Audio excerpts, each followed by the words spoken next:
All right, we are live. Tapping Birdie, Farmers Insurance Open. Finally, a good event.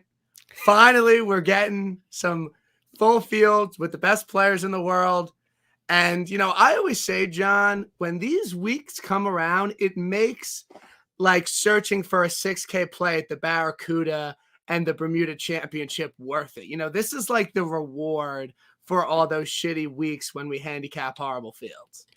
That's right. We had to go through a lot of shit to get here, but it makes you appreciate where we've gotten to. Yeah, no, and this is really a great event.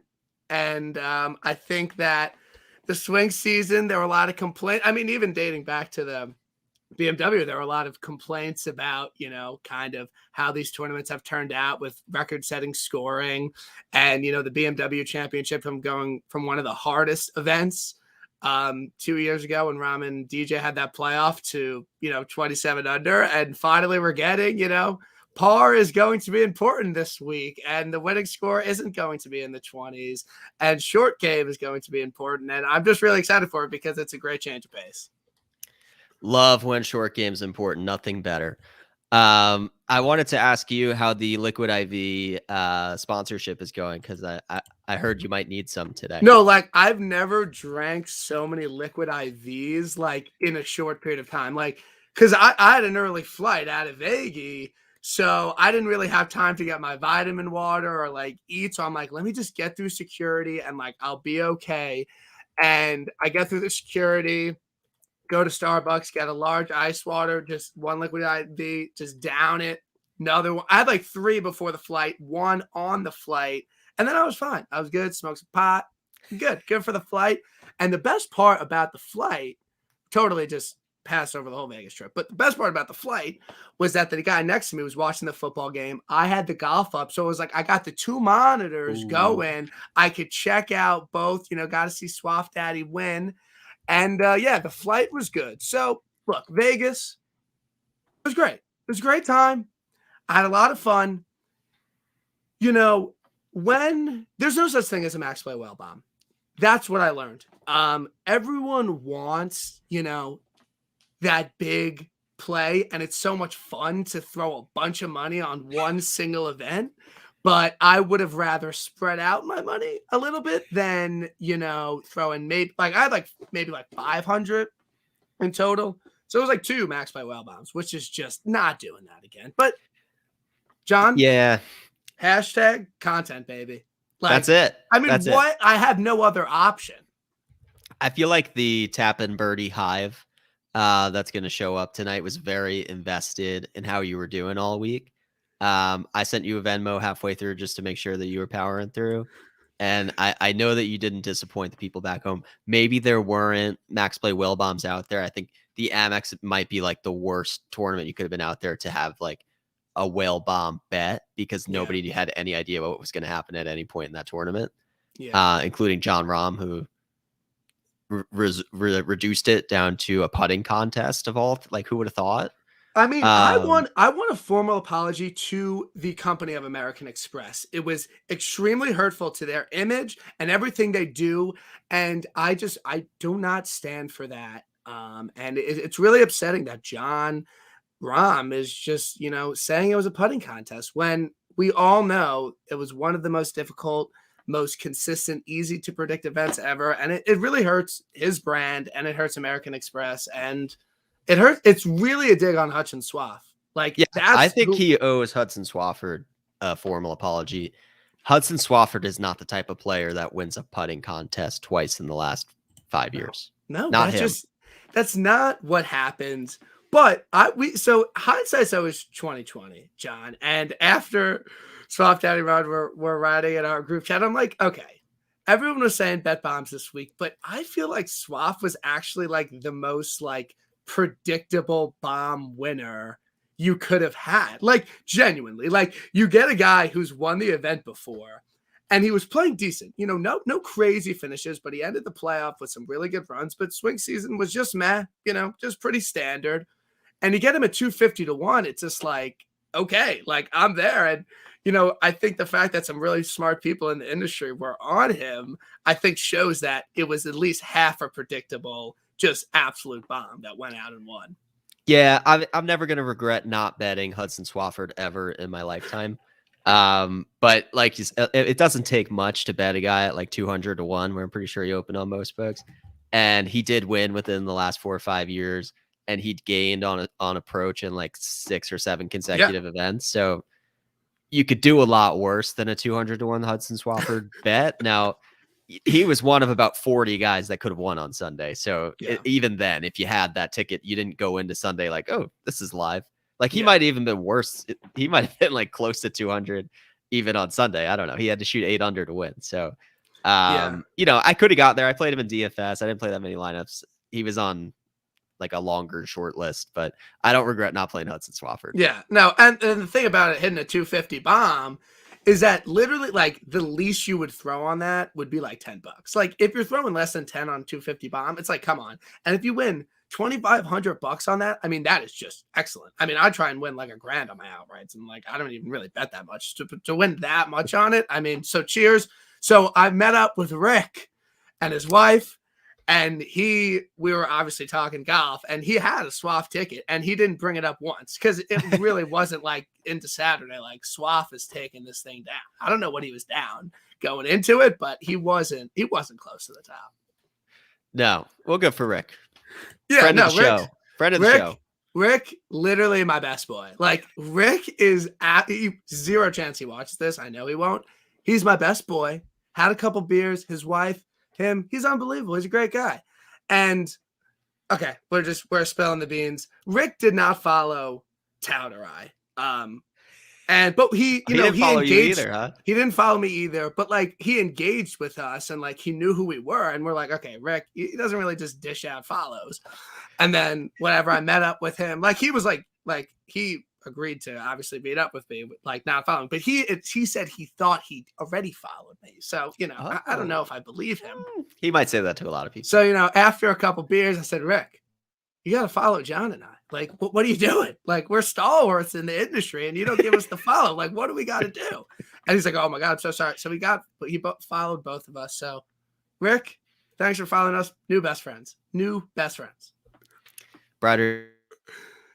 Literally, ride or die. Tout? Oh no. We lost Tout. All right, hopefully he comes back. We'll see. John. All right. Not ideal ever for this to happen. But okay. John. I'm back. Sorry, I froze. I'm back. We're back. Dude, I was gonna end the pod. The sponsors would have my producer was going crazy. Like my producer calling me, texting me, what's going on? I don't have a producer, obviously. So I'm in Florida right now. I bought a plane ticket on the back nine. I had a Lee Hodges ticket, and I was feeling good. So I bought a plane ticket to Florida, and we'll have to figure out a way to fund it. Retro. I gotta hit a winner this week. I gotta chase a winner. How many?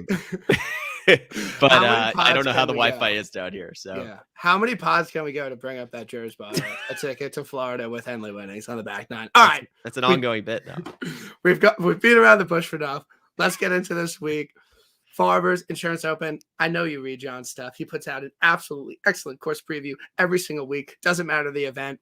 And it was obviously unbelievable this week. But like we talked about, par is at a premium this week. Short game is at a premium this week. Driving it long and straight is at a premium this week. Putts inside 5 feet are not gimmies. Getting up and down for par. These are all going to be very important things.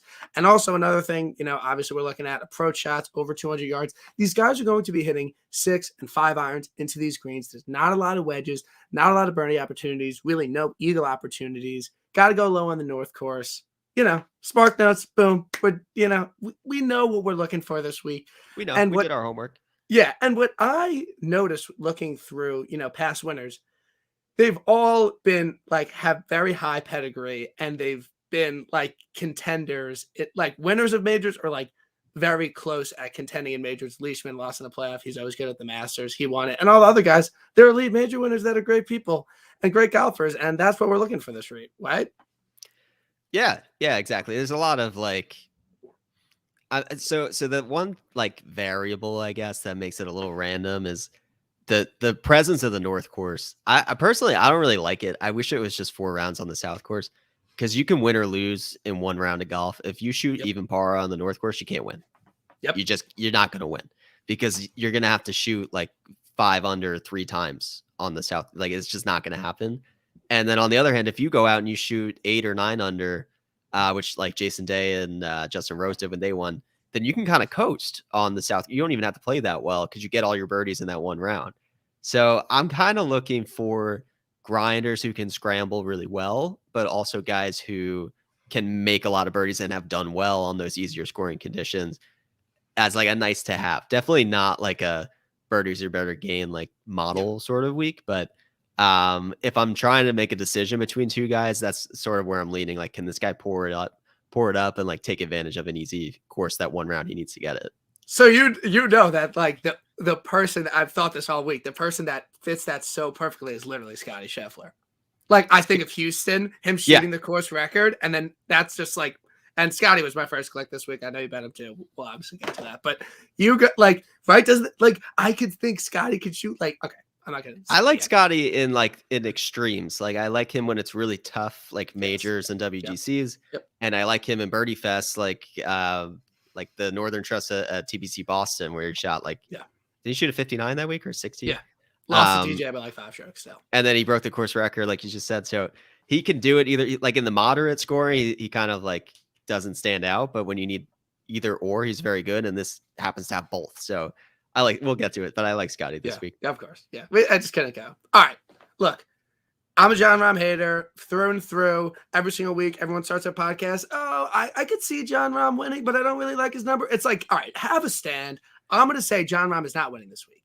If there was a week to bet him at 8-1, I think it's so dumb to do it at like last week or these other weeks where he's 8-1. Like, I think it's a horrible bet. And at the end of the day, he's only won once within the last year. But this is obviously the event. If you're going to take the favorite, it would be Jon Rahm. It worked at the US Open. I just don't see him going back to back at 2 renditions at Torrey. I just don't see it this week. This is probably the most I'll talk about him on my podcast. Obviously makes sense. If you want to use him in 1 and done, totally makes sense. I think he's winning the Memorial. I think that's a better spot for him. But I mean, what is there to say about Jon Rahm? Obviously, he's going to be perfect here. Yeah, no, I mean, can't think of a guy who lines up better. He's won here twice, 5 years. One was at the US Open. He's going to hang around. Like, I don't really see him struggling here because he's just always done well. And now he's kind of playing the best golf of his life. And he's the best player in this field. And even like the top names are not in the best form. Justin Thomas looks like he is in form at this point. Like, he had a terrible first round at Century, and then he was very good those last 3 rounds. And if not for that slow start, he would have been right in the mix with Rahm and Cam Smith. But Xander hasn't like fully shown it recently. Dustin Johnson, we haven't seen in like 3 months. So I'm not really like concerned about anybody else up top besides Rahm. So what I might end up doing, I tried to do this last week and it didn't work, but try to get some exposure to Rahm in like a prop market where like if I bet him top 5 or top 10 or in a matchup and that hits, then I can like get my money back if he wins and all my outrights lose. That's kind of my approach now to Rahm. Like, I'm not going to ever do these like markets without Jon Rahm or like just skip betting events or Jon Rahm's play. Like he hasn't shown that he's going to go out and win every single tournament. Sunday comes and he sort of like doesn't step on the gas. That's been happening a lot now. So it's not to say I'm not like intimidated by Rahm, but he's not at a world beating pace where I'm like, oh no, I can't bet this event anymore. Yeah. One other thing I'll say is like, remember DJ this time last year? He was 8-1 at like every event. I was more afraid of DJ last year than I am of Rahm right now. Like when we were going into the Pebble Beach Pro-Am, that was like the first time where I was like, I may not be able to bet this event because he was like 5-1 and the field sucked. And he was just running so hot. Yeah. He just won in Europe and he just won like the event before it on the PGA Tour. I was like, okay, this is scary. I don't feel that way about Rahm, so I'm not betting him, and I'm not like super nervous about it. Yeah, maybe I mean this. I'm never a proponent of betting the favorite, but this is the week you could do it. And at 8-1, you could fit a couple other guys. So JT, I think he's going to garner no money on the outright market. I don't think it'll be very popular in DFS. I just think the best number you could get on him is 13-1 right now. I think a lot of courses suit his game a little bit better, more shorter positional courses. Obviously, he's unbelievable with his long irons. He's the best iron player in the world. But at 13-1, I just don't like that number at all. And I can't believe that is the best number on him right now. Yeah, I can't pay that price because we've seen his floor, and he still has blow up like drives where he drives it off the course, and like 3-putt holes where he shouldn't be 3-putting. Yeah. In JT's defense, he is actually like pretty consistently pretty good on POA, and like your knock against JT would be that he can't putt. So him going to a course where he's had success putting and a surface that he putts well on is kind of scary, and he actually doesn't play this event a ton. So he's a little scary, but again, there's a very clear path to JT not winning this event. So I don't really, I don't feel too bad about not betting him. So next guy, our best boy, Andy, was on the news this morning talking about Xavier Schauffele, who also is Rick Gaiman, as we know, of course. So look, this is kind of Xander's event that he's gonna like be most popular. He's gonna make the most sense. I think this course obviously fits his game super well. He's an elite driver of the ball, excellent with long irons, you know, good, decent at scrambling. And he's not someone I'm going to take when the winning score is -26 because he's so elite in majors, because he doesn't make a lot of mistakes and he doesn't make a lot of bogeys. And, you know, I think the most interesting thing about Xander is that his course history wasn't really that great here. And this course obviously should suit his game perfectly. So, you know, obviously played really well at this event last year, his best finish here.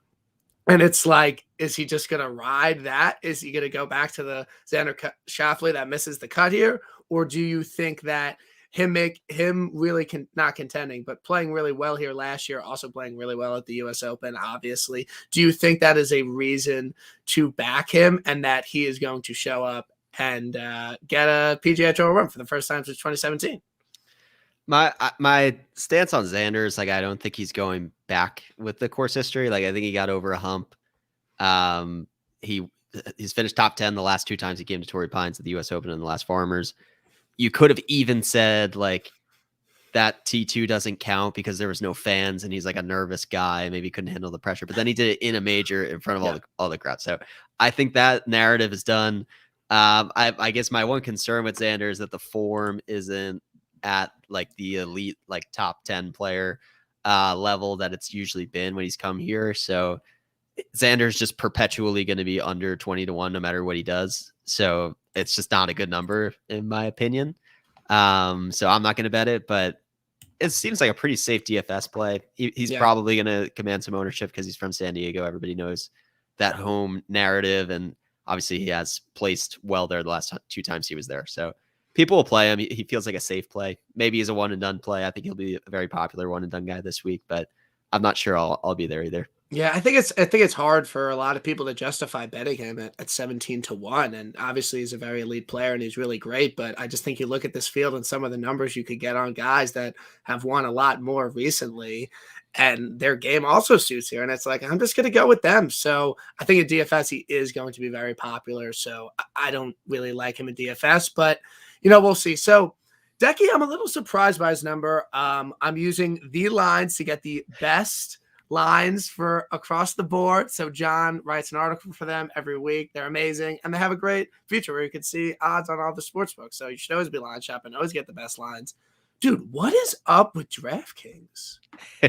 Like, their numbers are so horrible compared to FanDuel. Like, who would bet on DraftKings? It makes zero sense to me. And usually they're pretty good. I mean, there's a couple numbers further down the board that they have good I like on DraftKings, but numbers. But any of the favorites, they're just not great. Like, they don't want to take the liability on the favorite. It usually there is a little bit of a hangover from a big NFL week. Like, and a lot of times it's like if you took the over, because everybody likes betting the over, they get hammered when that happens, and like all the player props too. So that Bills Chiefs game, I think they're probably hurting from it. I haven't seen anything about the handle, but I would imagine a game like that, the books don't do too well on, and their draft stock is not going in the right direction. So not completely shocked to see that they're not being super generous with odds this week. Yeah. So Decky 21-1 on FanDuel. I think that's actually a good number. I think he's an excellent pivot at the top of the board for DraftKings. I could see myself starting a lot of lineups with him because I just don't think he's going to be that owned. And I think that when you're choosing between Xander and DJ and JT around him at his price for it of $10,600, I just think he's a great pivot at the top.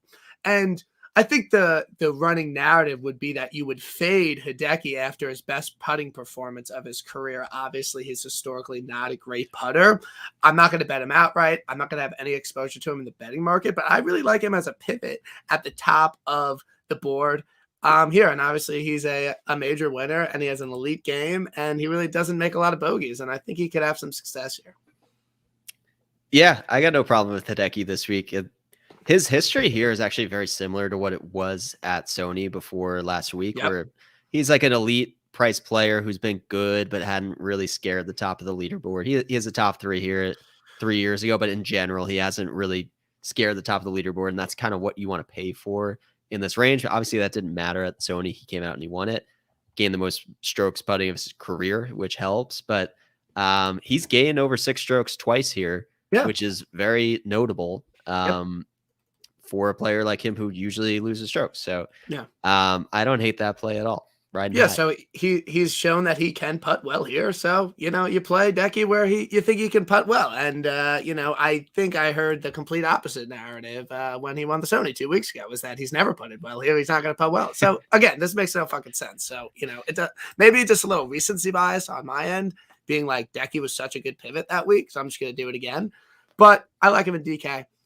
Bryson DeChambeau 22-1, very popular bet this week. I think a lot of guys are like Bryson DeChambeau on a long golf course, 22-1. He contended at the U.S. Open, obviously played really bad towards the end, but I think it's really hard to make a case against Bryson on this course. I think the biggest knock would be that his short game isn't really that great, but when these guys have 4 irons into greens, he's going to have a 7 or an 8 iron in. And if his driver's on and he could even club down and just hit the fairway, and even if he doesn't hit the fairway and he just has a nice 8 iron in, and we've seen him, do that at other different courses, I think it's a great bet at 22-1. His DraftKings price, he's cheap. He's 19, he's $9,900. I mean, yeah, I might get there with Bryson. Since we're doing it Monday night, I don't have my card set. It's hard to make a case against Bryson here. Yeah, I had him on a short list. I thought he was going to open at 25 or longer. So even at 22, I think that's too short with some guys around him that are showing better form. To me personally, I did like the idea of him going into this if we caught a good value, but you look at his recent results, and he was 7th at the Tour Championship. He wasn't really in that. He had the starting strokes. He didn't play that well there. He was a non-factor at the Century. He lost over 3 strokes off the tee. I don't even know how that's possible for him to lose, where you can't miss the fairway and he's hitting it longer. I don't even know how he did that. So that's concerning. He was fantastic at the BMW, obviously, but that was back in August. So I just haven't seen a lot of encouraging golf from Bryson recently, and he hasn't gained around the green since May, which is like almost 8 months ago now. So that's so crucial this week. He is a good putter on POA, yes. California remains to be guy. seen, like what Green's book Bryson is like without one. So I'm not gonna bite on him. It's not a terrible number. I could understand if you're just chasing the long distance guys who can putt on POA. There's definitely an angle there, but I don't play a ton of volume in DFS beyond who I'm betting. So if I can see a path for a guy to not do well, that's usually my reason to fade him. And I look at him and I see still some rust to kick off, and the short game is still looking like a concern. Yeah. I'm going to see what I'm going to do. I really don't know. Next guy, DJ. I think the running narrative is going to be, you just, don't play guys that haven't played. do you take into that? I think it's important. Like, I think it really is important. Like, I could pull up the stat, but I think an overwhelming majority of winners here have played, to start the season. We really didn't see it much in the swing season. You know, obviously DJ, very long, very straight, but I think there's too many question marks. And when you could bet Bryson and Sam Burns and Scotty Scheffler and Daniel Berger at the same price, it's like, I'm just going to go with the guys I've seen before. So I think if DJ won and he played really well, I really would be surprised. Wouldn't surprise me at all. And, watching last week, Harold Varner had such a long layoff, and it was he might have even been like the odds on favorite for a minute yesterday, or, on Sunday. And he obviously imploded late in the round, but he's the guy who had no reps, came right out and almost won. So it is possible. A guy like Dustin Johnson, I have no idea if he's picked up a club at all or if he's been grinding. Either of the two could happen, and it wouldn't surprise me. But it's a mystery right now. 22-1 is a great number. If it was any longer than that, I'd probably take it. But there's just so much unknown, so much risk that I didn't get there. Yeah, I just don't think he's gonna win his first event since the Masters after like a massive layoff. Like, I just don't really see that. He might have won after the Masters in Europe or something, but still, he just hasn't won in a really long time. Hasn't really been in contention in a really long time, and to do it after a layoff and other guys getting reps, I think he's probably a pivot in DFS purely on ownership. So next guy, Andy Lack, obviously puts out an excellent pod every week, and I'm listening down the plane. He's like, I love me some Daniel Berger this week. And everyone's kind of like, oh, I love Daniel Berger this week. And it's like, you don't really expect, him to be the same number as DJ or Bryson, or especially on this course where he doesn't have really good course history. And then the books come out. It's like, yep, 21-1. You're not getting any sort of good number on him. But can he do it after just not really having great course history here? The thing I do like about Berger is that he's third in bogeys avoided on tour. And I think we kind of saw it at the TOC, is that he was just so dialed with his irons, but he couldn't get anything to putt. But you can kind of do that this week. If you're just safely on the green at 2 and pars to get scored and you're not making bogeys, I think that works for him. And, he's, low key, not really low key, but he's been like one of the best. He's probably the third best approach player in the world. You could, make an argument that, he's right behind JT and Collins. So what do you take of all this Berger love this week?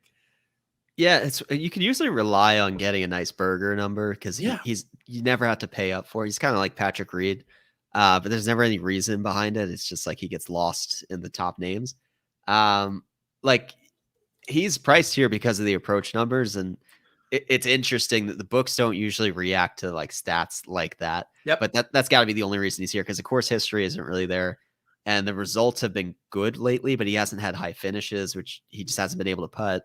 We know he's historically a very good putter, and he won on POA greens last year at the AT&T. So we should expect regression eventually. Daniel Berger's like going to win again, like very soon. The game is all there, and he's just not hitting putts. So I bet him last year at the Waste Management, and he missed the cut, and he won the following week. I will probably go back to betting him at the Waste Management this year. And I might even bet him next week at the Pro-Am, although he'll be definitely shorter than 20-1 next week. I'm not gonna. I don't know. I'm a little concerned about the history, and something's up with the putter. I don't know what it is. I'm not paying that number on Daniel Berger. There's elites all around him. I'm not going to pay him at the same number as Dustin Johnson, regardless of Dustin Johnson's form or anything. So I'm just passing on both these guys, but I get it. So yeah, we'll see. Again, I really don't know where I'm going with my card, but I did place your bets this morning. I'm like, yeah, I might just literally take the same bets. Like, I just really like all of these. So spotlight player, the spotlight, it's big. People are writing columns about who you're going to pick for the spotlight every week. So obviously go check out John's article, but Sam Burns, baby, you love him. He's your spotlight. You bet him. What do you love about, what's not to love about Sam Burns, but why do you love him in particular this week? It's the farm narrative. The farm narrative is, it's at stake. And I don't know if he knows that, and I would like somebody in the media to ask him that question. But Tiger Woods has never won this. I don't actually even know if it was sponsored by Sanderson Farms. I The think years that's that got to he be a new won, sponsor, man. I don't even know what the fuck Sanderson Farms does. I don't. That's a good question. Producer, intern, go look it up. I'm gonna get. I'm thinking like Pepperidge Farms, but my mind goes to like cookies. Anyway, Nah. yeah, no, but he won the Sanderson Farms. He won the Valspar. The last time we were here, he choked this tournament. This is like his beginning of choking. Yep. So it's like fond memories to come back and be like, I almost won here, and now I'm not a choker. He 4-putted for double on the first hole on last Sunday. He came in with a 2-stroke deficit to Patrick Reed, and he immediately played himself out of it. So the strokes gained putting numbers are a little misleading because he lost 2 full strokes on that one hole. So if you take that one hole out of it, he's been like very good on POA. And then he gained a ton at the Genesis and almost won the Genesis before also choking that away. Yeah. So I think this is like a little bit of a redemption tour for Sam Burns. He has this like he has this reputation of being like a birdie fest guy, and he can't win in majors, and he's only good on Bermuda, and he is very good on Bermuda, and most majors like aren't played on Bermuda, so he hasn't been playing well because of those two things. He was also like hurt throughout the major season last year with different injuries. So I'm not super concerned about him not really having major history. I think he's going to be, I don't really know what he's going to do at Augusta, but I think he's going to be a problem at the Open this year. And, you know, I'm just high on Sam Burns in general this year. And I think 25 is too long from what we've seen. The stats say the results are starting to back it up. It would not shock me to see him come out and win this week.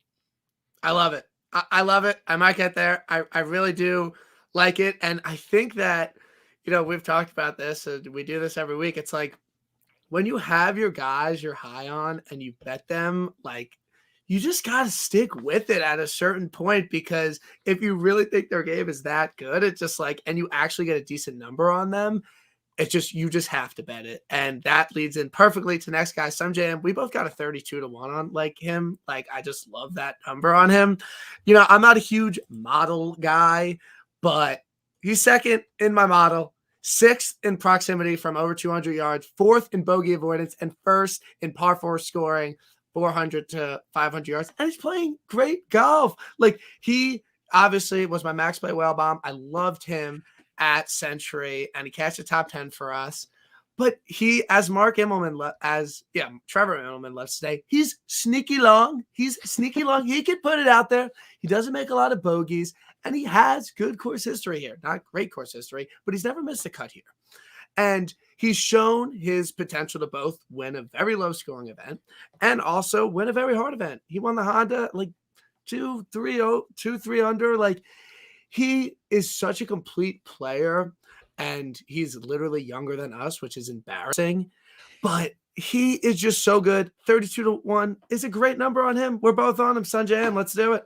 Yeah, this is just a value bet for me. Like you said, I don't blindly follow my model. Sometimes I just run it more to see like the bottom of the board guys, if there's anybody I didn't realize, but it very rarely informs the guys that I bet. And this week, Sungjae was 3rd, and I was like, why is that? And he's just really good in all of the distance stats, like the proximity 200 plus, the scoring on the longer par 4s and longer par 5s. He's like the number 1 like long par 5 scorer in the field, which you wouldn't think with Sungjae. Yeah. But I think that's important this week because your long par 5s are par 5s that you can't get to in 2. So you don't have to be the longest player in the field, but you do have to be a good wedge player and have a good short game and hit it to the number that you like and then get up and down from there. So there is a certain like repeatable skill in that sense. And, you know, Sungjae is a good all around player. He's almost like a tee to green. He's been playing like a Hideki Matsuyama light when you combine the like Torrey Pines history, where they both are like good. They both have high finishes, but they haven't really like scared the top of the leaderboard. So I if I was like 50-50 between the two, I would just take the value on Sungjae. Yep. And you would hope that there's more putting upside with Sungjae. Like, so for some reason, like Hideki's a better putter than he is now. But Sungjae, similar to Berger, like the putter's going to turn around soon. So why not this week? Yeah, no, it doesn't take much to convince me on Sanjay M. And another thing is that he's just been so lights out tee to green. Like usually his problem is that like he just misses a 6-7 footer here and there for birdie, and you're just like, oh, but this week again, it doesn't matter that much. And he was immaculate around the greens on Sunday last week, and he gained a bunch of strokes around the green. His short game's dialed. He's excellent off the tee. Like I just love Sanjay. Mortgage play whale bomb. 20, like literally throw as much. We'll have to see his placement bets, but I think it's a mortgage play. So next guy, we started talking about him, and since we do this every week, I kind of have my like first thought. Like I don't always, I actually always bet my first thought outright, because if he's your first thought and he goes down to win, you just feel like the biggest idiot in the world. Scotty Scheffler, we got a 29-1 on him. He's never won on tour before, but what I always say about Scotty is that he is just so good in majors. He has an excellent short game. He's long and straight off the tee.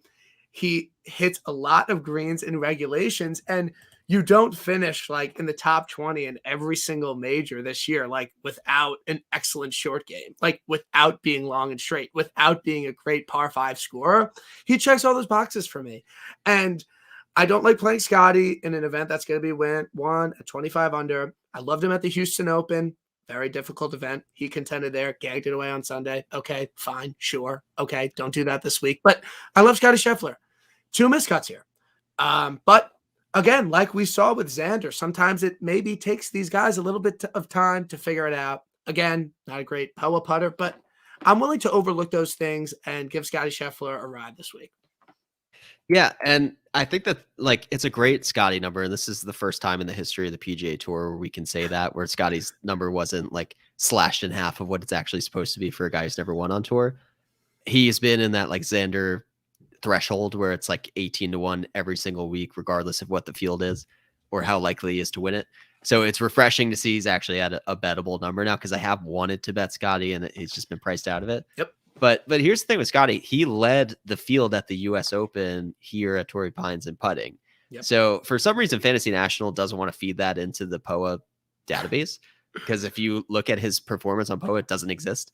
So without the 8 strokes he gained over 4 rounds at the U.S. Open, he does look like a bad POA putter. But that was the last time he was on POA. And he was literally the best in the field. So I'm not going to fade him because of the POA putting. And then, he was okay last week, but it was the first time he'd played in a while. He wasn't in the Century Tournament Champions because he's not a champion. Hopefully he is next year after this bet. But he just had some rust to kick off. So I'm not really going to knock him for not looking great last week. He had to, he had to get back in motion. I could not care less that he didn't play well last week. Like he was never winning that event. And I like that he played it to like get some reps in before, because if this was his first event back, I really would be hesitant to play him. So totally agree. Scotty, and I bet Scotty outright. I like him top 20. I like him every way. So I'm going to be playing him. So next guy, Tony Finau, easily the best course history of anyone here. I'd say it's really even better than Rahm's. So dating back to 2017, 4th, 6th, 13th, 6th, and 2nd. Long and straight, excellent par 5 scorer, doesn't make a lot of bogeys, Tony Finau, that's him. And finally, he's coming to a spot after his, win that, this course could not suit him any better. And it's proven with his results here. I think there's a great case to be made for Tony Finau, 29-1. He played TOC. Did he play last week? Yeah, he did. T40. He played like 40th. He wasn't. Okay. He hasn't been great since his win. I think that's the prevailing narrative. So I think that's a reason to maybe not like him as much. But this event's always in the beginning of the year. He never plays TOC because he doesn't win. So why not Tony this week? Yeah, I was so 50-50 between Tony and Sungjae, and I just took the better number. But I was looking at them side by side. Sungjae just statistically popped a little bit more. Tony has the course history and the recent form. Probably I would lean Sungjae, but Tony is a guy, if I had to pick right now, he'd probably be my one and done pick for this week. Yeah. I remember he was like the chalk. He was like 25% picked in like the Mayo one and done last year at this event, and he finished T2, so it paid off for everybody. So I wouldn't be surprised if he was popular here once again. I think him and Xander are probably going to command the most ownership in one and done, but he's been so steady here, and now he has that sort of monkey off his shoulder. It's monkey off your back or monkey off your shoulder? Back. I always say shoulder.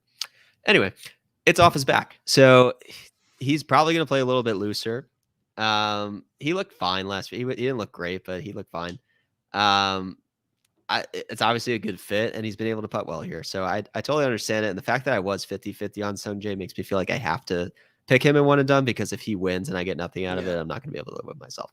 I mean, you're the one and done guru. Everyone knows this.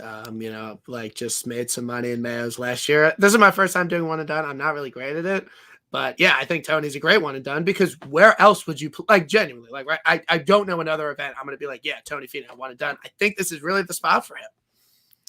Yeah. Like maybe Waste Management. He just plays well in deserts.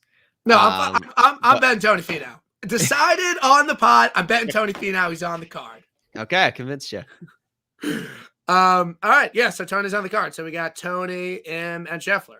I don't know how many more guys I can add, but I like those guys.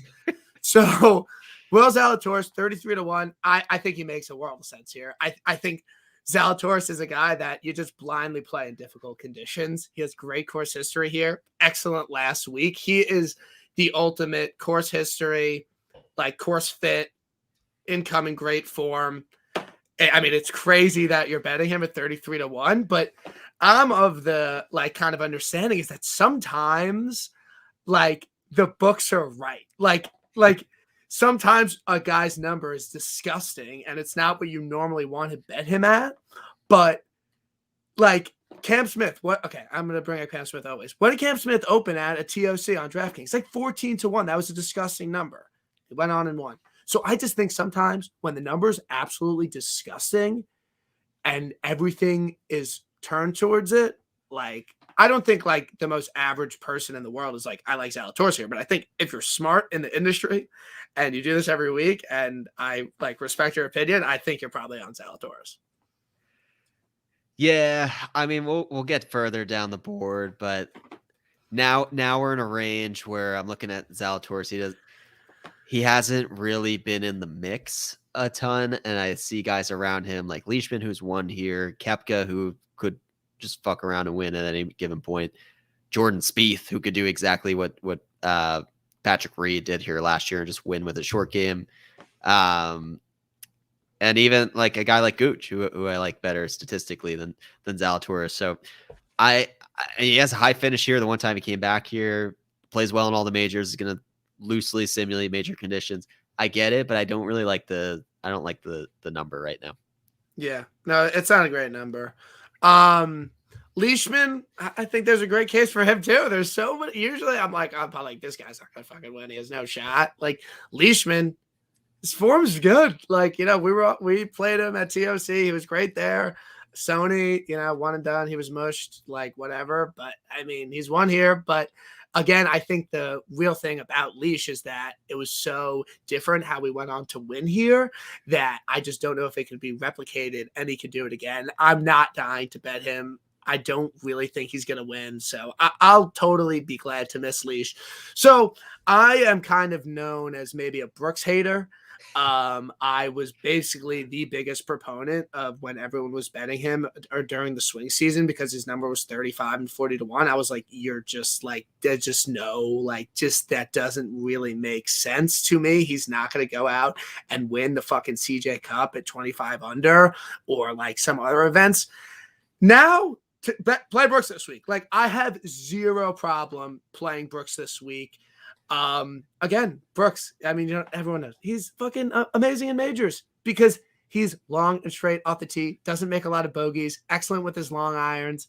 And, obviously he played well at Torrey here, miscussed last year, right before Phoenix, but usually I'm like very quick to shit on people if they bet on Brooks just because of a number, but I think this week it totally makes sense.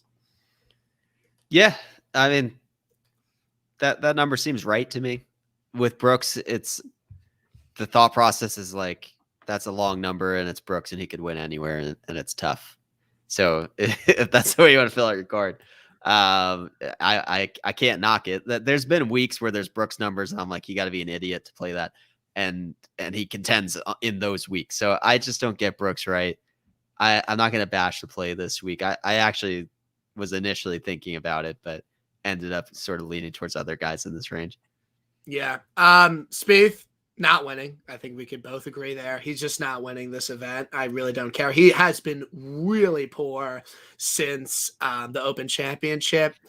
And I just really don't see Spieth contending this week or playing super well. And he's a very easy fade for me and someone it's not even like, oh, it's a long course. He doesn't do like he played well at Torrey. And I think that was really impressive, but I just don't see that form from Jordan that he did in the major season. So I'm going to avoid him. Yeah. The other thing with Spieth, him and Ricky historically, like, some of the best putters on tour and have never gained on these greens. So if you're betting Jordan, you're betting on like him hitting a million putts, and he doesn't do that here. So I'm avoiding. Yeah. So I had a dream about Corey Connors because like literally all I think about is golf. Like I had a dream about Corey Connors last night and I'm like, is he to play? Like, do I like Corey here? And I kind of do. Like, I don't love it. And I think a lot of people say that he sucks around the green and you're going to need that here. But I think Corey is someone that he's just so elite tee to green and he's sneaky long, he's straight off the tee. Like I have no doubt that Corey Connors can hit a green with a 5-iron. And I don't even think he's going to have to rely that much on his short game. So I want to push back a little bit on the narrative that he has a shitty short game, so he can't play well here, because I just think there's a chance that he just hits like every single fucking green in regulation. And again, Corey Connors sucks at putting. You don't like, do you think that there's like, you can play bad putters that are elite ball strikers here because they don't have to make every 8-footer for birdie? Like, is that a take? I mean, Keegan has good history here doing just that. So that's sort of a take. Yeah. I mean, he could go the Keegan route, but it's not something that would get me excited about an outright, because the thought of Corey Connors going to the back nine, standing over a bunch of 5-footers on POA that he's historically never done anything with, like he's going to have some knee knocker pars that I've already lived through that with Russell Henley and I don't want to do it again. So it's probably a pass for me, but wait, Henley's playing, right? Or is he not? He's not. I don't think he is. I thought he was. He's not playing. I would have loved him here. Really. I really would have liked Henley here. I'm not. And he was I'm great not in the U.S. Open. Like I'm not kidding. I would have loved Russell Henley here because he's a shitty putter. You don't have to make every whatever. I wish he was playing. Honestly, I would have liked to talk about him. Whatever. It doesn't matter. Reed, he's not winning here. He's not going back to back. He sucks. He's not good. Reed's not winning. Gooch, you're betting him outright. I bet him the last 2 weeks and he sucked. And I'm kind of at the point where like I'm just not going to bet him again. But you're betting him. What do you like about T Gooch this week? Talor. There's no Y. That's right. For some reason, he's like a POA specialist, which is weird because he's from Oklahoma, I'm pretty sure, and like has no ties to California, but he putts well on the California swing every year. Has really good history at both this event and the Genesis, like top 5 player on tour at the Genesis with his numbers. Similar skill sets you need for both. Same sort of grass at both. I was 50-50 between Gooch and Homa, and I was assuming that Homa was going to have the better like course and comp course numbers, and it's actually Gooch who plays better on these sort of POA difficult courses. He has a third here a couple years ago where he went super low. That was one of the easier conditions that we saw. Justin Rose won at like 19 under or 16 under, something like that. So he can go low here if the conditions are right. He's had a couple disappointing starts to the year, but he finished on fire, and I think he just needed a round and a half of rust to kick off. He maybe even throw away the Sony because Kevin Na was playing slow. I can do that. That's a narrative.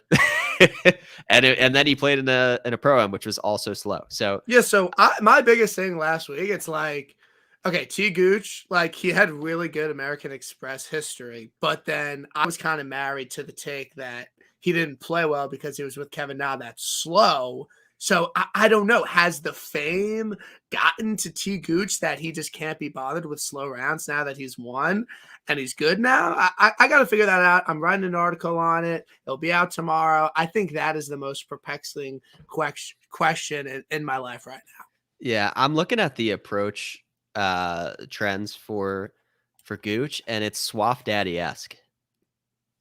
I'm looking at what I see here is exactly what we saw from Swafford, and that's how you win a golf tournament. You just look at what Hudson Swafford is doing, and you copy it. So that's what I'm doing with Taylor Gooch. You're gonna make me bet? No, I'm not. I'll play him in DraftKings and I'll play him placement, but I can't do it again with Gooch. And I'm like a very big proponent of just play the same guys every week because they usually just go out and win, and you hate yourself.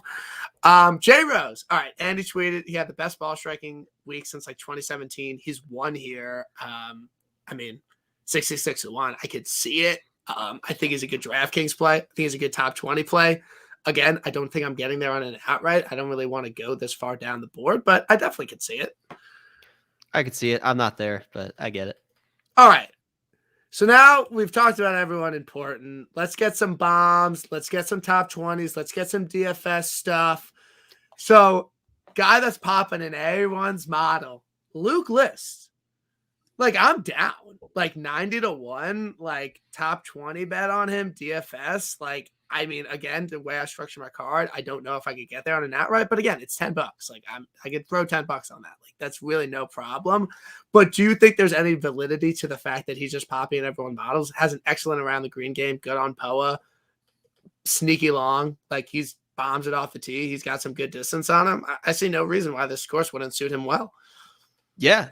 He grew on me this week. Because usually I see him popping a model and I'm like, yeah, but it's not gonna. He's Luke List. It's not gonna work. But the results at this event back it up. So if you like profile for a course well and then you play well there year over year, then there's truth in it. And he's always going to go as far as his putter takes him. His putter's been fine at this event. So if he just so happens to have a Hideki Matsuyama come to Jesus moment and learns how to putt, he could win this event. I'm not going to bet him outright, but I like him very much in DFS. Yeah, I'm hoping the fact that he does well in everyone's model like keeps his ownership down. I'm curious to see where that ends up. Molinari, I think there's a good case for him. Just quickly, he played well last week. He obviously fits the profile of a winner here, elite major winner. I was really impressed with how he played last week, and that was his first round of the year, so it can really only go up from here. And Molinari, he just always plays really well on the West Coast California swing. So again, I like him in DFS. I like a top 20 on him. I could definitely see it. So my guy, I placed this. It was just a silly number, and I'm going to bet him every week because I think he's really good and I think he's going to win. And if you give me a 90-1 on Aaron Wise, like, yeah, I'm just going to bet that. Like, I don't care. Like, I'm really high on him for the season. He was so good in the swing season. How his game really translates to, a more difficult golf course, emphasis on making pars and, short game like we've talked about.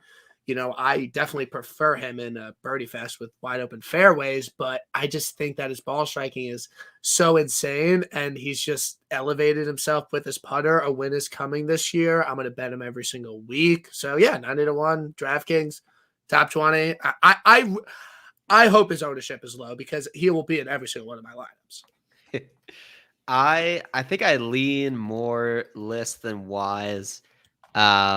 I think they're basically the same price in DFS, but I would expect Wise to have like a top 40 finish here. I mean, he's ball striking well. He switched to the broomstick and now he's the best putter on tour. So, why not? I don't know how that translates the first time using that putter here. I'm not betting any outrights past Gooch, so I haven't really dove too deep into that. But something about like a really loaded field and Aaron Wise getting towards the top of the leaderboard and then trying to sustain that on a Sunday, or I guess on a Saturday now. I don't know if I can buy into that in the outright market, but He lines up well for the course for sure. Yeah, he's not winning. Like he's 9-1. He's not winning, but like he's gonna play well this week. Like I'm all over him. So another guy I like this week, I think his course fits really well. I'll be playing him in DraftKings. I like a top 20 on him, maybe a top 40 on him. Bet him at the Sony. K. Mitch. I mean, elite driver of the ball, great par 5 scorer. Wells Fargo, the most difficult non-major. He was right there with Rory. I don't know his. Let me pull up his course history here, but I like Keith this week. I like Killer Keith. He's kind of a Bermuda guy, but I just think this course sets up really well for him. 7th at the Sony. I mean, you were right on with him. He has missed the cut every single time he's played here, but fuck it. I'm down. I'm down for Keith Mitchell and DFS. Yeah, I mean, if he can putt, then he will do well.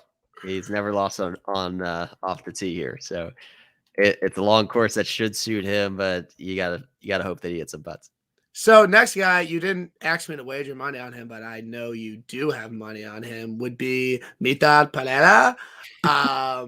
What are you thinking? I mean, you've called this a while ago that he is going to win the Farmers. When I asked you to come on for this event, you said, great, Mito's winning. And now you're here, and I didn't place the bet for you, so I'm just a little confused. That is true. I forgot. Well, I amended that to after he became a Bermuda specialist at the end of 2021. He led the tour in Bermuda putting over the final 2 events of the year. I amended that to be the Honda Classic is where Mitad Palera will pick up his first PGA Tour victory. So you like him at a little bit of a more difficult event? I like him on Bermuda because he's a Bermuda specialist. Now, for now, we'll see. We'll see how much that changes. I love it. I love it. But again, we don't know what guys are doing in this off season. When we talk about Dustin Johnson, he could be backflipping off of boats, which he's known to do, or he could be on a little bit of a bender, or he could just be like chilling on an island with Paulina and anything in between. Mitad Palera, I know, got married like a week and a half ago. And I'm a little concerned that in the week of a wedding, you're not grinding golf. I know that for a fact. No. Yeah. And the week after a wedding, you're also probably not grinding golf either. So coming into one of the biggest tests of golf outside of the majors that he's going to see, I don't love that. I want to see a little bit of form, and I am nervous. I'm nervous that he's coming in. I would have liked to have seen him just do what Scotty Scheffler did or whoever else. Like, just show up, miss the cut, I don't care, but show up at the Amex, get your reps in, and then show up here when the rust is gone. He didn't do that. He's kicking off the rust at Torrey Pines. I think that's a little bit of a recipe for disaster. So I'm not going to bet him this week. If this is the week that he wins, I'll still be happy for him. It's my boy. He might be the sort of player where he's on my unofficial card and I just bet him every week, but I don't actually doesn't matter. Yeah, I need to get better at that. Like, I think because I always have just bet FOMO bets. Like, you just place. Like, I placed Cantley last week, but it was a free play. And Louis, I think is going. I would have loved Louis here, and it's really upsetting. And I would have loved Cantley here. I would have probably bet both of them here if they were playing, but neither of them are. So I just don't know why they didn't consult me about that. I thought if I think their games fit well here, then they should play here. So those are the guys I wish were playing. But yeah, I think we've gone over our cards. We talked about everyone. I really don't think the winner's going to come from over 50-1. So I think that's a good place to end it. So NFL weekend, I'm pulling up the odds. All right. So I went to college in Buffalo. I'm my dad's a Giant fan, but they suck. And I'm a Bills fan and they're good. So obviously I'm going to root for the Bills. And I don't really have a lot of teams I root for. I just kind of watch and betting. I'm not a die hard, Jets fan, live and die with everything they do. So I really like if there's any team I want to fucking win and play well, it's the Bills, easily 1000%.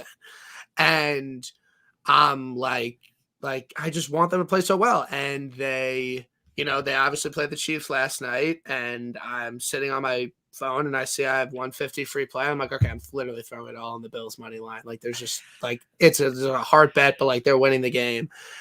And just, I mean, I just cannot believe they let them get in field goal range. And everyone's talking about the OT rule. And it's like, they never should have been in OT. They blew that game. Like, they had, like, I don't know why they didn't squib it. They probably win the game if they squib it.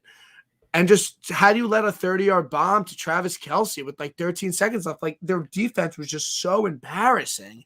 And it just really hurts. And I wanted to dunk on all the fucking Chiefs fans, and I didn't get to. And I'm really hurt about it. Chiefs, sorry if there's any Chiefs fans listening, but Chiefs fans are kind of an annoying group. I mean, it doesn't help that my first thought when I hear Chiefs fans is Jackson Mahomes and whatever Patrick Mahomes' wife's name. But they also like kind of shit on the players a lot. And like, I know Tyrann Mathieu always posting like these fans suck. So I don't like when a team is dominant for a sustained amount of time and the fans still aren't satisfied, because I'm a Giants fan and we have 2 Super Bowls in the last like 15 years. And we have been bad every year that wasn't those 2 years. And even the years that we won, we were still bad. So I don't know what it's like to root for a program in football that's good year over year. So, just appreciate what you got. This is 4 straight NFC championships, I believe. I did have money on the Chiefs, so I'm sorry that fuck you. Like, literally go Bills fuck yourself. Like, that was I'm so, oh my God. That was a tough one. But the point is, like, you got a bright future ahead.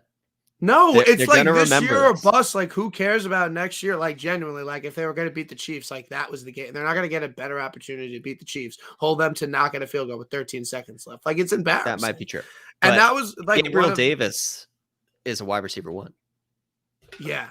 I mean, I just don't even. And then, like, I tweeted out because, I'm a talking head. And, like, I was just like, look, like, the story everyone's talking about, the fucking, everyone's talking about the OT rule. It's like the Bills blew that game. They never should have won it, and it just sucks. And I want it to be that is true. But if the Bills won the coin toss, they win the game. Yeah, 100%. But like the Chiefs weren't stopping anything. That's why I'm like, who cares about the OT issue? Rule? That's why that's an issue, because we all knew whoever won that coin toss is going to win that game. So you need to have a system that allows both teams to have a chance. The problem with the OT rule right now is it doesn't take into account that like defenses are completely gassed by the end of a game in overtime, and it's hard to get a stop. It's not like all things being equal. I would like to see a modification of the college overtime. I would like to see both teams start at the 50, and whatever happens, if you kick a field goal or you get a touchdown, whatever it is, the other team gets a chance to start from the 50 and either beat it, tie it, whatever, move on, and just keep doing that. I never like that in college you start in field goal range. Yeah, I don't like that you can go 3 and out and still get a field goal. So I'd like to see the format be like, start at the 50, get a first down. If you don't get a touchdown, then you can get a field goal. Yeah, I think it should just be like kickoffs, and then like if both teams keep scoring touchdowns, like you literally just keep going. Like eventually someone will get a stop. And like I don't even think there should be a kickoff. The kickoff's like not like irrelevant now. Everybody just touchbacks now. Yeah, I mean, I still think you should go the length of the field. Yeah, but then it takes so long too. That's the other thing. But they're fucking professional athletes. Like, they should be able to play. No, but like from a TV standpoint, I don't know. All right. All right, we're making picks. I'm not like fucking Bengals money line. Like, that would make me nothing. I'm definitely laying the points with the Bengals. Totally hard bet. Like, no sort of analytics, anything like sharp side, square side, blah, blah, blah. Like, literally Bengals plus the points, mortgage play. Well, bomb over or under 54. Just take that, honestly. What are your picks for this game? It's 7.5 now, right? Or that's where it's 7 on my book, but yeah, 7.5. I mean, the Bengals just beat them, so I know it's at Bengals, but I feel like you got to take the points with the Bengals. They're so hot right now, and that Chiefs defense is not going to stop anything.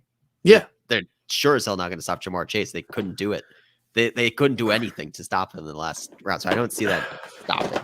It's going to be a high scoring game, I would imagine, and I think it's just going to be the last guy with the ball win. So I would go Okay. over in Bengals. I'm totally over my football takes, but so I had a lot of money on the Titans too. And so as soon as the lines came out, I could literally pull up a text. And I said, I'm going to pull it up because I want people to know that I'm an NFL sharp. Okay. This is the people know. I mean, obviously. Okay. Oh, come on. All right. I texted as soon as the line came out, and I said, everyone and their mothers will be on the Bengals against Tennessee. Yep. Every sucker and their mothers will be on Tennessee. Bills went outright. Niners cover. So that was like half a good take. But so like initially, like it just, you take the Bengals with the points. The Bengals are the hottest team in football. Titans haven't been played. They're not really deserving of the 1 team. But I was like, that's too obvious. Sharp side Titans. Like literally just go fuck yourself. So this week I'm going first instinct. I don't give a fuck. I'm teasing the Bengals and I'm teasing the under down. So we're getting the Bengals at plus 14 and the over under will be like 48.5. Fuck you if you say don't tease totals. I don't give a fuck, okay? I don't give a fuck what's fucking plus EV or some shit like that. It doesn't matter. Okay. Mortgage play well bond. Next game, I mean, I'm taking the nap. No, I actually like the Rams. I like the Rams -4. And I don't think that 49ers win was that impressive. I think the Rams are hot. I think they're very good. And I just like the Rams -4 here. And yeah, I would just take the over. The Niners have the Rams number, though, don't they? I think they sweep them this year? I think they do. Yeah, they won that primetime game. Crazy record against McVay, but like on paper, the Rams should win this handily because Jimmy Garoppolo is not a human quarterback. Yeah. He might as well have had 0 yards last game because all of their points were on special teams and like defensive plays. I mean. LA looks so good. They're finally all healthy, the entire roster for the first time ever this season. What is that spread? 4. That's tough. I'd probably have to tease that. Tease it with the over. It's I don't know. I guess I would go like I'd probably bet that as like Rams money line and then tease the over. Tease up and take the under is probably how I would go about that. No. What's the over underline? 47. 46. Okay. So I do like a under 50 and Rams money. Under 52 Rams +2. 6-point tease. I always do it like custom where I like make my own lines and then parlay them in DraftKings. It's DraftKings now. You have this flexibility in New York.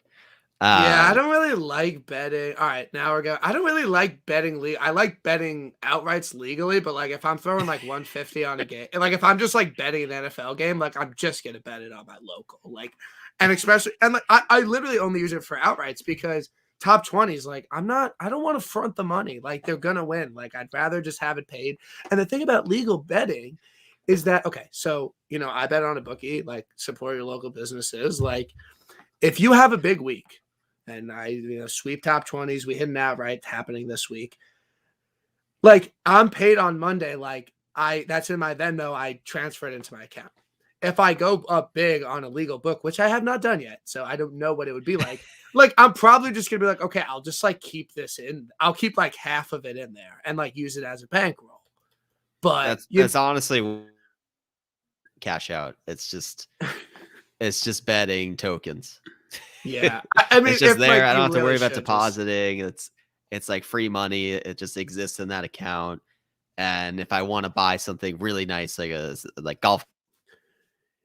See, like I don't subscribe to that. I don't like that. I think we lost John. But we maybe he'll come back. But yeah, we're at the point of comparing legal and fake betting. But excellent pod tonight. I'm very excited. Big things coming.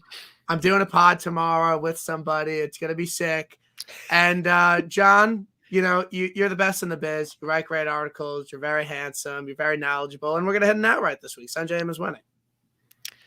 Absolutely. So just as a reminder, that's Rams money line under 50. I have no idea what that line is. I'm going to guess it's like plus 180. Love it. That's where I'll be. And yeah, Bengals are covering for sure. Max play whale bomb.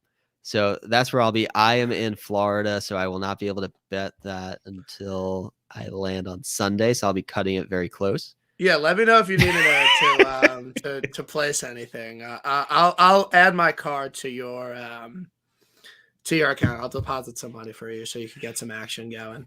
Okay, only if we hit a outright this week, I'll roll. Oh yeah, well no. Oh yeah. So like if I have a decent week betting on golf, which I will, like unloading on the NFL slate because I did not learn my lesson last week. All right, John, it's been a pleasure. I appreciate everyone who checked it out. Go like the video on YouTube. Go subscribe to Jersey Way. Listen, Apple Pod, whatever, and peace out. Have a good night.